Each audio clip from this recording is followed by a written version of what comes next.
Our program is really based on hands-on experience for the students. We offer two different avenues, if you will, for the students. We have a 3-quarter program as well as a 6-quarter program.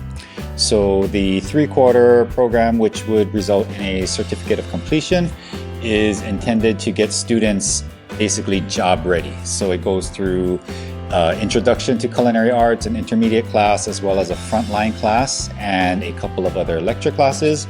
Whereas the 6-quarter program would result in an associate's degree in culinary arts, and that goes a little bit more in depth into some other aspects of the industry like international cooking and garde manger, as well as a final capstone project. Well, our student body is based, it's very wide ranging. We have high school students as well as other students who are looking just for a change of career. We also have some students who are coming in because they are just purely interested in the industry itself and might not quite be sure whether they want to pursue it as an actual career, but want to gain more knowledge of it. One of the fun aspects, if you will, that we have here on campus is we have our own fully operational restaurant, the Chef City Grill. So as part of the students' curriculum, they are required to spend a quarter in the restaurant, quarter or two depending on which program they're going with. But the main focus of that is to get students some hands-on work. So it is a full-service restaurant, so the students get to actually work on the front line. They are involved in the development of the menu, the preparation of it, as well as the actual service of the dishes that they have formulated and created.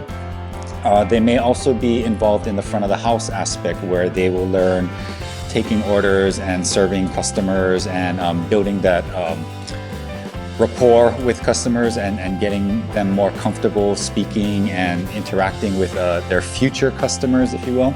So every year our Culinary Arts Department is involved in the Bright Futures Benefit Breakfast, which is one of the largest fundraisers for the college, and the students get an opportunity to help prepare the meal, to help serve the meal, and give them a better opportunity to experience a larger scale event that they don't get to see on a regular basis while in the program. So some of the students will just go out and immediately find work at sort of fast casual restaurants and start building their skills more and working their way up from there. We have other students who have gone to hotels and worked their way up through that avenue, starting with banquet service and the hotel restaurants. We have other students who have taken the chance and have left the program and have immediately started their own business. So we don't necessarily push students towards a particular job market, a particular employment opportunity. We really allow the students to find what they want to do in the industry, and we'll do our best to help them, whether it's making connections, whether it's writing letters of recommendation, whether it's just trying to reach out and see what's out there for the students and give them different options if they're undecided at that point. So.